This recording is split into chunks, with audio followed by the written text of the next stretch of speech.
Hello, everybody. Welcome back to the Hearthstone Legendary Series. Once again, I'm TJ Osmu, Kitty Sanders, and this time I'm joined with Frodan. He's What's up, back. man? It's good to be back. It's been so long since we've cast together, TJ. It's been about 2.5 months. No, just a solid 2 months. Yeah, it's been a really long time. Do you miss me? I did. I missed you a lot. Well, it's great to be here, man. So far, it's good games. Really fun series, Savit versus Leadpaint. But I think we're going to go to our next series in just a second. I'm really excited to be here, though. I think Season 2 is shaping up pretty well. I've been watching the past couple of weeks that you guys have been broadcasting. It's awesome to see Clento Levcoach be able to win that, despite, being one of the favorites. Everyone has such big expectations for the big names, but when they actually perform, it's even cooler. Yeah, it really is. And while you're here, you actually just went ahead and took the shirt right off of Monk's back. I did. That's right. In fact, I didn't come with a shirt to the studio today. I thought it was one of those topless casts. Yeah. And then they said, Frodan, today is actually a day where you have to wear a shirt. So I said, oh, okay. So common mistake. I asked Monk if I could borrow his shirt. So, yeah. All right. Well, we can take a look at the format for the season once again, just to give you guys a little bit of a reminder. We've actually moved to a bi-monthly format for the Legendary Series match day, so twice a month. Challenger Cup will be followed by a Legendary Series match day the week after. The winner of each of these Legendary Series match days goes on to that LAN finals, so 4 players. Then 4 players will make it through from the Redemption Tournament, and 8 players from that last chance open to make for 16. I believe you mean bi-weekly. Bi-monthly is very rarely. Bi-monthly is like how often I do my laundry, DJ. Well, wouldn't it be, isn't That's why I bi-monthly actually 2 came times topless. a month? That would make sense. Isn't bi-monthly 2 times a month? No, I thought bi-monthly means every 2 months, like bi-weekly. Bi-weekly means every 2 weeks. Someone's like binoculars means 2 lenses. That's true, I guess. Yeah. Maybe I've been saying it wrong this whole time. It could be. It could be, TJ. But then again, we're just casters. We're never right. Yeah, so that's true. That's what it is. Guys, we also want to talk to you about the last chance qualifier, or last call qualifier, the LCQ. That's an opportunity for people to have the open portion of the league yet again. We give 6 week every single time we host one of these broadcasts, but 2 of them are invited.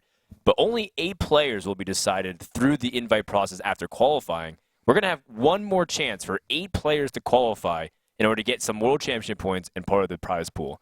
So the way it's going to happen is that if you're from North America or Canada, you can definitely sign up for that. If you're in Europe or international in Asia, unfortunately, we can't open up just due to the fact that it's going to be very close to the event. Yeah. We don't want to have visa and complication issue and travel problems.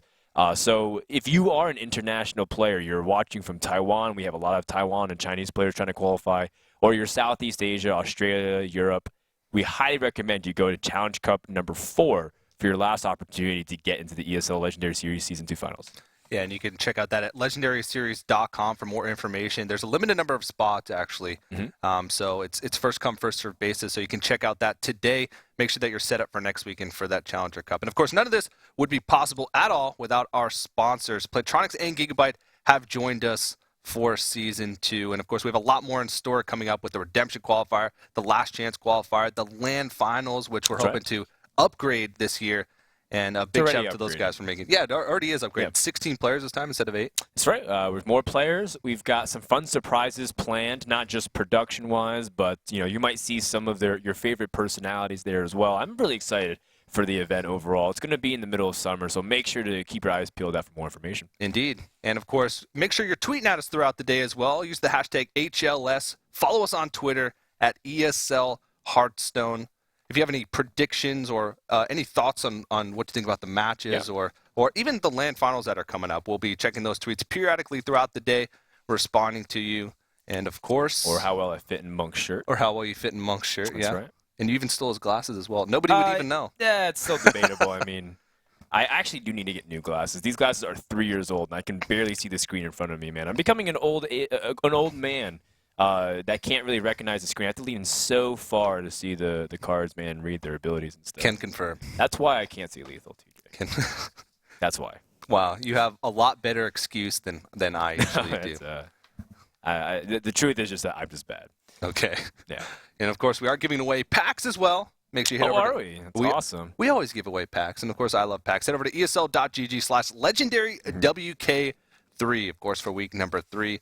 Entered into a raffle to win some packs. And with that, we should take a look at our groups one more time to take a look at the players that will be participating the rest of the day. All right, so taking a look at Group A, just to give you a status check. We're about to go into Leadpaint versus Ostkaka. They are the losers match. We will wrap up the group, though, with Kabi versus Savitz. The winner of that, of course, goes on to day 2 in a very dominant position. In Group B, we have Ignite versus, is it Chalky to start things off? Ignite versus Chalky is first. And then we have Chiang versus Tuwei. Chiang from China. Tuwei, do we know where he's from? Well, he's from New Jersey. Oh, is he? But he moved to the United States from China when he was in 3rd grade, I believe he said. So originally he's Chinese. Oh, okay, gotcha. So, he's a lot like, Monk's background, for example, right? Yeah, definitely. Because Monk's from New Jersey, too, and he's also Chinese background. Yeah. Okay, cool. That's interesting. Aren't you from New Jersey I wonder if we just, conveniently says, okay, all right, Monk, you rotate out for this one, Frodo, and you and TJ cast. And all of a sudden, 2-8 comes up, and it's Monk playing, and it's like, oh, hey, guys, I didn't tell you. I actually qualified for ESL Week 3. That'd be hilarious. Yeah, and he changed his handle to 2wet. It's really fitting for Monk. Yeah, Liquid 2-Wet. Wow. Yeah. It's all just, right there. It's all just a and conspiracy. Half-Life Dream just got confirmed. All right, there you go. We do have the classes and the match play ready for this first matchup between Ostkaka and Leadpaint. Now, both these guys lost their first-round matches, so the loser of this is actually eliminated. Of course, they will have another chance in the Redemption Tournament if that's the case, but they won't have that chance to automatically qualify today. Ostkaka actually got 3-0'd by Kabi in that first matchup. Yeah, it was pretty, heartbreaking, even starting from the first Warrior versus Warrior match. But I think it won't discourage him. Ostkaka's been in this position many times. At the same time, we don't know too much about Leadpaint, although he played pretty solid. I think overall Savitz had some pretty nasty rolls on those RNG cards that gave him the big swing. But still, a lot of the cool things, like Savitz bringing that Paladin deck, for example, not sure if Leadpaint was anticipating that exactly. Yeah, Leadpaint is sort of an unproven player, but the one thing that he has done to prove himself is actually being the only player to qualify twice for the Legendary Series. We saw him in Week 2, and he had an underwhelming performance. He went out pretty quickly. He was one of the first players eliminated, and so he's still got a lot to prove. He's on Team GNC? Grand National Champions. Gotcha. I wasn't sure if that was the nutrition store. Yeah. Which, that'd be pretty sweet. It would be. I don't think they've gotten into esports yet, but that would be a big step. Right. That'd be really helpful for the question that Ray Knight always gets asked. Well, that affects his games. It does, yeah. All right. Well, looks like we're gonna have Rogue versus Hunter to start things off. One thing that's interesting to note too about this entire series matchup is that we have 6 exclusive classes. There's no repeats. You're not gonna have a mirror match at all. And more importantly, I'm looking at a few classes here to really be the X factor. Warrior being one of them, considering that Leadpaint, he does have that Hunter deck. So, Ostkaka gets an unfavorable match to start things off, but Rogue can still do this, especially if he gets such a slow start from Leadpaint. What is his hand? Yeah, we saw earlier this is the mid-range Hunter, and this I don't think is as poor of a matchup for Rogue as the Face Hunter because they have ways to sort of they have more opportunities to draw into it. Sometimes if a Rogue gets a slow start against a Face Hunter, they just get completely blown out and don't really have a chance. By the time they catch up, they're already too low health. But this gives them a chance to draw into some of that removal and gives them more of a chance to race if it comes down to that. Leah is not what you want to see. That is unbelievable. They're just such a slow start. And, one thing for Ostkaka is that normally as the Rogue, you don't get time to set up very much. You're often taking a lot of damage by now. So normally on turn 2, you would like to try to put out some pressure with Pauno so you can draw cards and whatnot. But he's given so much time that he's taken the board lead, and he has a 3-1 dagger out. It's like the equivalent of getting Fari Warax out early against Hunter. This is amazing. It is. He's going to have to draw into a prep would be really crucial in the next coming turns. Just be able to maybe utilize these sprints or this oil a little bit. But he's got time. Yeah, he does. But again, yeah, he does have quite a bit of time. All right, well, Thanos is still something, considering that it can challenge a 1-health minion, draws you a card, and it's annoying enough that spell power is somewhat relevant. Yeah. Unfortunately, it will get blocked by a Lotheb, assuming that's what Leadpaint immediately snap calls until you draw something better. But this is still a very, very slow start for Leadpaint to the point where it almost might be too late unless Ostkaka just doesn't find a way to kill his opponent. He keeps drawing sap number 2, backstab number 2, and And then all of a sudden, Leadpaint just chooses to burn his opponent out. Yeah. Because there is a lot of damage inside of Leadpaint's hand. Yeah, a lot of burn once he starts to get going here. And also this explosive trap going to give him more value out of this bow. Eventually he is going to proc that, but it's just a matter of time, or it's just a matter of whether or not he can afford to try and get that last charge that Unicorn Bow out before it comes. Right. Now, this is a tough spot in terms of just how to decide, like, how do you weigh your options? The first test to see on the off chance it's Freezing Trap. Yeah. Because his opponent played so slow that it's like, well, maybe this is just like a really bad draw for a slower hunter. So he chooses to play the Farseer afterwards. Definitely like that play. His opponent gains another charge, but hopefully this Farseer can gain 6 health, healing 3 plus the weapon charge. Yeah, definitely. And there is that Freezing Trap that he was unsure about, so being able to test for it, I kind of like that Ostkaka was going for that sequence. Leadpaint, unfortunately, still victim to the draws. He's drawing his traps. What happens when he draws his Mad Scientist, TJ? It's going to be really rough. We did see, we actually didn't get to see a lot of this mid-range hunter deck. We didn't see the full. There is a possibility that he could be running a 3rd trap, maybe a snake trap, but we did see 2 freezings plus an explosive, so it's very unlikely. As that would be the likelihood that you draw into your secrets, the more you put it. Right. Oh my goodness, that's just really, really rough. But you know what? This Lothep gotten 5 damage. That's pretty big. The fact that Lothep did 5 damage and there's nothing on board to immediately challenge it does make it difficult. SI7 Agent comes into hand though, and that gives Ostkaka several options here in what he wants to do. Yeah, but that Freezing Trap is going to be pretty problematic. One of the cards that is able to deal with Freezing Trap really well is Violet Teacher. But a lot of times, rogues, especially with a dead hand like this, aren't developing more than 1 body at a time. So what he's going to do is he's going to be able to deal with what's on the board. But that Freezing Trap is going to be problematic. He's going to be taking consistent damage over the next couple of turns. And we can see Leadpaint actually has a lot of burn in his hand. So this could be... having double sprint in that opening hand for Ostkaka could end up being his downfall in this match. Yeah, one thing that we didn't mention too is that Ostkaka had also a pretty rough hand in the middle of the game, just because there wasn't actually things to do. He had to essentially just pass with 2 or 3 mana. That gave Hunter time. This is going to definitely come down to an opportunity to race. Ostkaka, though, he can't really activate that second part of the Sharp Sword Oil, which is the +3 attack. Yeah. As long as there's a Freezing Trap on. So he's going to need to try and maybe leverage that into a Blade Flurry or try and draw into like Deadly Poison Blade Flurry. He doesn't have enough damage in his hand right now to be able to try and race. Well, he's got 12 damage in hand. He's got Tinker's Sharp Sword Oil and Eviscerate. But how much is he going to take over those couple turns? That's true. Meanwhile, if Leadpaint could optimize every point of damage, he would have 16 without using his hero powers, which gives him the edge. Now, fortunately, this Kizon Mystic, it could have been something else. It's a beast tech. But I think he's catching on that, he just wants to start doing damage to his opponent. Yeah. Oh, that's a good draw. Yeah. Azure Drake gives Ostkaka finally something to do without having to commit his entire turn to a sprint. And the spell power might be highly relevant for Eviscerate being a race, Blade Flurry might being a race. Oh, prep as well. Yeah, unfortunately, he can't prep oil first. But and there is that inherent danger. But next turn with 9 mana available, there's a possibility for him to prep sprint and draw into a whole lot of damage, maybe even the potential for lethal. What if you oil now? Like, what if you prep oil and then just hold?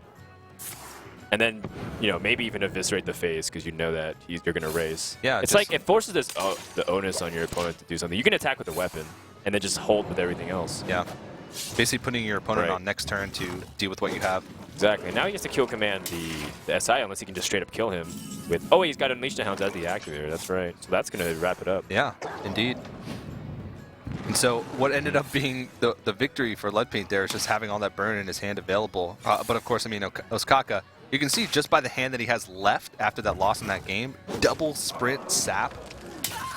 Really rough chain of events for him. But Leadpaint is going to take game number 1 with the Hunter. Just way too slow on the Rogues and at the same time as the Hunter. The Rogue had a decent start with being able to stabilize, but like the Hunter just drew burn after burn card after burn card. And being able to just realize like, you know what, I have lethal and just continue to burn my opponent, it's fine. Yeah. Interestingly enough, though, he didn't even need to attack like much with his weapon, too. No. He just held the charges. And the freezing trap did end up becoming somewhat relevant, but that missed damage over time definitely cost Ostkaka. Yeah, that's true. That freezing trap ended up being sort of the MVP of that series because there was plenty of burn in the hand left at the end of the game for Ostkaka to be able to finish if he hadn't had to play around the freezing trap every single turn. All right, so that means the Hunter is gone, and Ostkaka's down 0-1. He still has yet to win his first game. And with that Hunter gone, all of a sudden, maybe the Warrior becomes a liability. We're talking about that this could be the big X factor of how he handles that Warrior, because we're saying that if he didn't line up against Hunter, would he be okay against the Zoo or the Druid? Yeah, it's going to be really tough.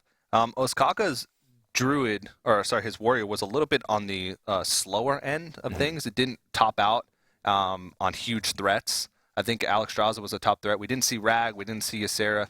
We did, however, see Gorhal and Unstable Ghoul were things. So Unstable Ghoul, usually a great card against aggro classes. Right. But I'm not sure just by running one of them if it's going to make that much of a difference in Zoo. Not really, because the eggs take a little damage when you don't want it to pop, and there is that Imp Gang Boss new card. Yep. There's just a lot of things where Unstable Ghoul is excellent. Say he implosions, you just play Unstable Ghoul afterwards, and it's like you can't do anything. Yeah. But you know, out of the sequence in the wrong spot, Unstable Ghoul becomes a liability. And of course, Gorhal is a way where you can make up the card advantage for playing weak cards like Unstable Ghoul. But against a deck like Zoo, you're just not going to be able to keep up with 2 minions per turn. We will be seeing that Warrior later on, perhaps. There's a chance that we might not, but this matchup is going to be the Warlock of Leadpaint versus Ostkaka, who's once again throwing out the Rogue. Yeah, the Rogue versus the Warlock, still a pretty good matchup. A little bit tougher now that you have more minions that are stickier onto the board. You can't just eviscerate the Imp Gang Boss. You have to have the weapon up and attack. These type of small little nuances give Zoo a better matchup, but before, it used to be awful against a Rogue that would use tempo. Coin SI7 agent still so good against like a turn 2 Knife Juggler. Yeah. And from there, you just snowball the board. And Leadpaint's Zoo Warlock is a little bit heavier of a Zoo Warlock. Of course, it does run all that demon synergy with Void Callers, Doom Guards, Bane of Doom, and Mal'Ganis, which seems to be more standard these days. I think more players than not are running those types of cards instead of the old, like, really fast all-in type Zoo. And the line is sort of blurred between Zoo and Demon Lock nowadays. I mean, Ostkaka does have the Deadly Poison and the Blade Flurry combination. I think the only thing to pair it together with this that can make it sweeter is Backstab. In the meantime, a pretty solid curve with the coin for Leadpaint. And if he can keep Knife Juggler alive, he might have the opportunity to leverage that into a really strong implosion turn.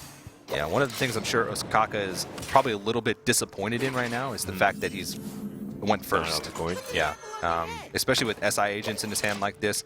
That play that you mentioned earlier, being able to coin SI agent into a Knife Juggler or Flame Imp is a big turn. But now, in order to combo that SI agent, he has to wait until next turn. Yeah, I guess you just eviscerate this turn then. Yeah. Just smack the Knife Juggler for 2.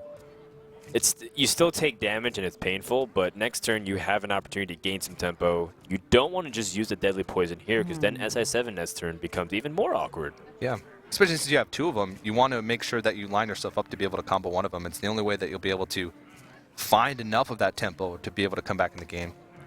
He does have Blade Flurry, though. Yeah, I mean, there is a play where you can Deadly Poison and Blade Flurry if you really feel like you want to take the pressure off the board. The next turn you have turn 4, you don't get the weapon up again. If he plays the Imp Gang Boss, you're in a little bit of a tough spot. Wow. He makes a call to drop the SI7 agent, which is trying to trade, which is definitely... Well, okay, not definitely. It has a high chance of backfiring because of this implosion. But of course, Ostkaka does have the Blade Flurry, so Leadpaint could just simply coin the Void Caller instead, because he does have Mal'Ganis in hand. Yeah. And I think that's a really smart play. He also has second Void Caller in hand, so sometimes that could be even better to bring out earlier on. I mean, the fact that Mal'Ganis comes down and your opponent doesn't have sap is also a dynamic where you have to be really cautious about. But if your opponent doesn't have the sap, you just win. Exactly. What does Rogue do? Or if you get Mal'Ganis from a Bane of Doom, like we saw from Savitz earlier, sometimes you just win. It happened also in DreamHack earlier today. Yeah. I don't know if you got to see that, but it was really funny. You cop He like spent 4 cards to kill Mal'Ganis, and his opponent just Bane it doomed and Got it again. Mal'Ganis. Yeah. It's actually not as unlikely as some people would think, just because there's not actually that great a pool of demons. Well, not yet. We'll see as time continues to develop. Yeah. Azure Drake comes down, picks up the Sharp Sword Oil, so that's a lot of damage on the weapon. Oh yeah. Loatheb coming down on curve on turn 5 is just such a tough thing for rogues to be able to deal with, because a lot of their plays are initiated by the use of spells. A lot of times they want to be able to like play an Azure Drake and then a spell, or play a spell and combo it up with SI Agent. Right. It's not usually a chance where they can just play a body on the board.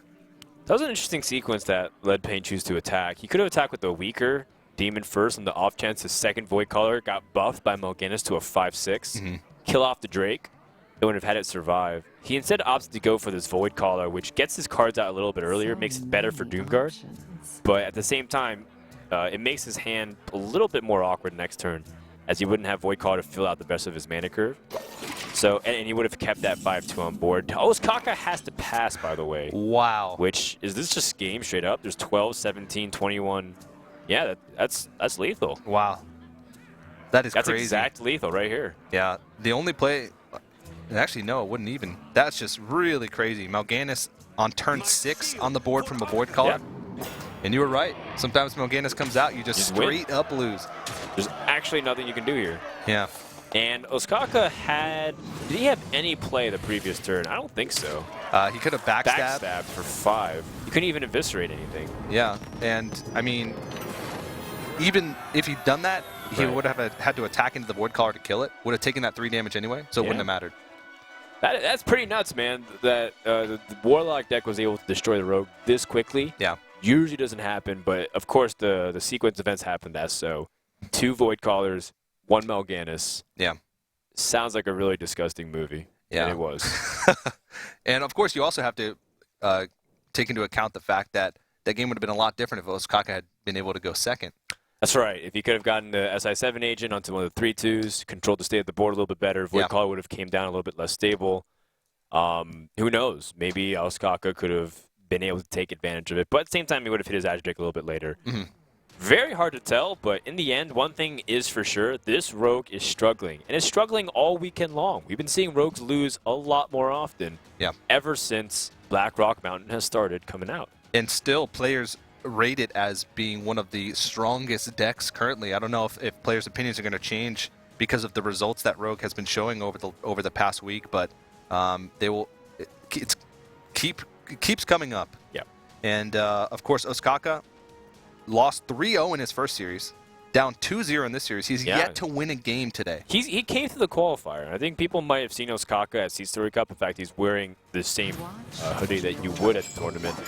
And they might assume, like, oh, is he like the invite for this week by any chance? No, actually, of course, Ostkaka qualified. And, funny enough, Ignite did, too, speaking of Sea Story Cup. Yeah. Both those guys qualified, but he came here. Now he's down 0-5 in the entire tournament. Ostkaka was so happy with his performance that he actually hasn't taken that sweatshirt off since he left. That's right. He changes his clothes bi-monthly. Oh, wow. Was that a jab at my misusing the word bi-monthly? It is whatever you want it to be, TJ. Okay. Thank you for that. Ostkaka does play 4 drops. Who knew? He didn't. That's the first one he drew all series long so far, and that Rogue deck has been inconsistent to say the least. I think Gara from Tempo Storm said it best. He said Rogue doesn't lose many times to other classes and decks. It loses to itself a lot. Just because sometimes things don't line up correctly. You do have those double sprints. Yeah. And you don't draw preparation. Guess what? They might as well be Deathwings. They just actually don't do much until the late stages of the game.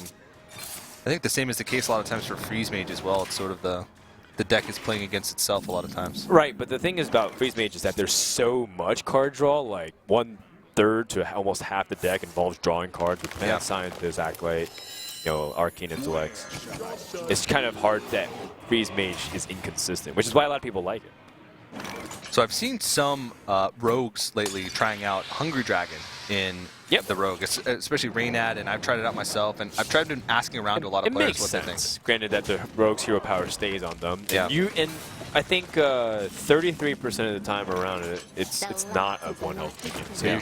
you should be able to kill it off. Yeah, there are some players that say that Pilot Shredder is just a stronger card in general, regardless of the hero power interaction. And I think Ostkaka is in that boat. It's more volatile. How about that? People Yeah, really that's like true. consistency. Yeah. Hungry Dragon is definitely way more consistent than the Pilot Shredder. The Pilot Shredder has such a wide variety of ranges that can be both harmful and beneficial. Yeah. That you can't really depend upon it. And over time, maybe it'll be improved even better if dragons continue to become boosted in terms of their overall synergy. Because the thing about Pilot Shredder that goes above everything else is that it's a mech. Yeah. That's why it's so versatile. It's like, it's a good death rattle minion and it's a mech. Yeah. Whereas rogues right now are not really running any of their dragons, so they don't necessarily get any benefit Right. from Pilot Shredders either. But I mean, just for the future, it seems like mechs are more synergistic in rogue than dragons would be. I must safeguard them. All right, well, trying to control the state of the board just a little bit. They don't want rogue to get carried away. Of course, playing control-oriented does give the opportunity for rogue to make these big swings. Violet Teacher is not bad, considering that you can Violet Teacher, coin, and then Fan of Knives to just take that out, create a couple of 1/1 tokens. Yeah, indeed. And Leadpaint's sitting in a rough spot because when all you're doing is using Ancient of Lore, or all you're doing is playing one large creature with Violet Teacher on the board, it's such a risk because any spell from the hand, I mean, if they do if Backstab Eviscerate, they spawn 2/1 tokens, take so much tempo on the board as well, or even like a Sap is something that could gain them lots of tempo as well. Yeah, but this is dangerous here. Oh, he doesn't have enough mana. Blood Mage Fan Knives as High 7 Agent is a clean removal, not to mention that you develop a nice set of board with drawing cards. So I guess it's back to the drawing board. Yeah. Is there a Blade Flurry turn? No, you don't have enough mana for that either. Nope. Didn't have a clean dagger from the previous turn, so nothing at all to combo the oil with. Would you simply plop Lotheb, weapon up, and let your opponent try to deal with it, and then from there evaluate what you can do next turn, because you still have the Blood Mage played next turn? Yeah. Okay, so Lotheb with the Sap is also really powerful, so Lotheb gets more damage in. Yeah, I was gonna say I sort of like the Sap better, just to protect your Violet Teacher as well. That Violet Teacher hasn't lived its life to the fullest yet. No, man, she's a young aspiring woman. Indeed. Very career oriented. Those apprentices will tell you exactly that. Oh boy. Well, this is looking really awkward considering that you don't have a very good Ragnaros drop here. Rogue can't usually deal with big minions like Rag. But Violet Teacher is one of the best minions to have on the board in defense against a Rag. So this is actually a really awkward turn. I mean, the Rag could hypothetically be amazing. You just plop Rag, shoot the Lotheb. Yeah, even Face would give you opportunities for lethal because you'd put him at 13. It's just not as consistent as you think. Leadpaint shrugs it off. Oh! And hits the Violet Teacher. That's middle of the road. Yeah. Definitely could have been way worse. Yeah, and now Sap's gone as well, so that Lotheb's going to be really tough to deal with. There is a clear. It's not as clean as I'd like to be. In fact, you know, drawing Sprint is an also interesting proposition here. The one that gives him a lot of ability, gives him a lot of freedom to dump his hand, so that way he can refill the next turn. The one thing about that Sap play though is Ostkaka wasn't able to re-dagger up last turn. That's true. So now it makes all his turns awkward if he wanted to set up an oil play for this turn to maybe make for a big Blade Flurry. Not really possible now. It is possible, but it's not nearly as effective because you'd have to play like Blood Mage Thanos just to be able to combo with the Tinker Sharp's Arrow, and he wouldn't be able to Blade Flurry this turn. Right. I mean, I still think Fan of Knives here, and then you SI7 unless you draw something better like Van Cleave. All right, SI7's okay. But it's like you said, you're still unable to develop the weapon, so it's still a little awkward mana-wise. This is very telling of the hand, too. There's no Eviscerate. Minions should be a little bit stickier onto the board. Yeah. Swipe would have been fantastic here. Still can pick it up if he uses Ancient of Lore. That's true. It does have the Innervate. And he still hasn't drawn it. It's a pretty strong likelihood by now, shouldn't it? Ooh. He's got combo, So he's going to place another minion and try and see if he can get enough board pressure so that this Force of Nature Savage Roar can end the game. Yeah, this Ancient of Lore does stay on the board, would be exact lethal, but I doubt it will. How much damage does he have? He's got 6 on board. He's got 8 with the Sharp Sword, or 9, excuse me. So that's 17. It's definitely not enough here. No. So I think the Azure Drake can definitely draw into something pretty nice. It SI7 allows you to control the board a little bit too. Mm-hmm. And you can even Suicide Thanos, say if you want to draw more cards. Oh, wow. He's just going to go for the uncombo Tinker Sharp Sword. I mean, this is going to be a pretty good way to clear what's on the board. It's a guaranteed way. Yeah. So this is a read that Ostkaka, he could have drawn Swipe pretty easily. He used Innervate, so he doesn't have Swipe. I'm going to try to leverage my board as much as I can. Yeah. Get mileage out of the SI7 agent. It's a very aggressive play, and he's okay with giving up life because, one, his opponent used an Innervate, so he can't combo him down. Mm-hmm. And even if he did have combo, he would have to have that specific second, or no, you would have used both Innervates, so he can't use double combo anymore. Yeah. And then two, if his opponent swipes, he gives up a lot of mana, and he can't develop much on board. Gives him an opportunity to play Azure Drake, SI7, and use the weapon next turn. Yeah. All right, Dr. Boom's going to come down on this board, and this is actually pretty scary. Ooh, oh, prep. This prep could be huge. I think it's, yeah, he's going to be able to refill his hand pretty nicely. The only thing is, will he have enough mana to deal with what's on the board to prevent himself from dying to combo? I mean, it's a very high likelihood that he might draw Sap, but if he still doesn't, if he draws 4 straight minions, it's a little bit awkward. Yeah, backstab's okay. Spell power on the board. Ooh. Well, Thorson's kind of awkward because it doesn't really help too much of No. the hand do well. It's like, well, now you can make backstab -1, so if Lotheb gets dropped, it's only 4 mana. Yeah. This backstab is nice, though, to allow you to control the state of the board. Yeah. And he can also develop a giant Van Cleave. Like, I can't even begin to tell you how big this Van Cleave will be at the end of the day. 10-10, 12-12. A well-endowed Van Cleave is about to come down onto the board, and I'm pretty sure his stats will immediately directly correlate to... This guy's deck is huge. This guy's deck is crazy. This guy's toes. Was that a 10-10? It's 10-10 or 12-12. 10-10 might I'm be correct. pretty sure it's a 10-10 because I'm looking at the sidebar right now. I know for one thing, he's definitely 10 out of 10. You know, he didn't make it a 12-12 because he wanted to... Oh, no, that's combo range. That's game over. Oh, Wow. that's so painful. That is rough. Ostkaka even played the minion so that he would have the chance to absorb some of the damage and set it up. But this rogue deck got 3-0 sweeped, and that is a bittersweet way. Very bitter way. No, there's nothing sweet about that, actually. No. That's super rough for Ostkaka. I mean, he's coming off. He's probably pretty confident after his performance in the Seed Story Cup and qualifying through the Open. Pretty confident qualifying through this Open as well. But, I mean, he went out of this tournament without a single win. Without a single win, and more importantly, his Gosu Gamer ranking points have now dipped significantly.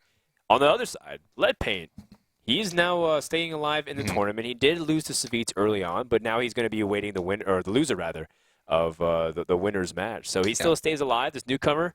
Maybe he's an opportunity to paint himself pretty well, and I think what's cool about him, like you said, he qualified twice for ESL. So he's doing the Gooby Sencho from last season. Indeed, yeah, and also Pinpingho, who actually never won a week, but has had enough points. Of course, the point system is gone, but of course, Ostkaka will have another chance to be able to qualify for the Legendary Series Season 2 LAN Finals with the Redemption Tournament. All the players, besides the winner of every Legendary Series match week, will be put into 4 separate 7-player brackets at the end of the season. Of course, May 5th, 14th. Brackets. That's interesting. It's 28 players. It's the best. Yeah. It's a little odd number. Yeah, of course. And of course, Leadpaint, even if he doesn't win today, he'd be entered twice into that bracket since he was part of the Legendary Series. So he gets 2 chances. Yeah, he'll be entered into 2 separate brackets. And that's it, even if he doesn't win this week. He still has a chance to win. So he wouldn't take another player because there's no other player to fill that spot. Exactly, yeah, since it's 28 players, which is the 7 players from every week that didn't lose. So that will be the last chance. We'll take 4 players from the Redemption Tournament, 4 players, of course, that won the Legendary Series match days, and then 8 players from that last chance qualifier that you talked about before. All right, so Leadpaint gets 2 chances to go through that Redemption Tournament. I'm pretty sure that means he's going to join Archon in a couple of weeks. That means we're also going to go to our next match here. We have Kabi versus Savitz. That's the winner's match of Group A. That's going to be a good time, TJ. I can't wait to see who's going to advance. I mean, like we said, Kabi, one of these new players we don't really know too much about. This is an opportunity for him to take Savitz's throne, although Savitz looks like he's in a pretty good spot. Yeah, Kabi, of course, took that 3-0 victory. But, of course, that match and many more to come here in the Hearthstone Legendary Series. Don't go anywhere. Savitz versus Kabi right after this.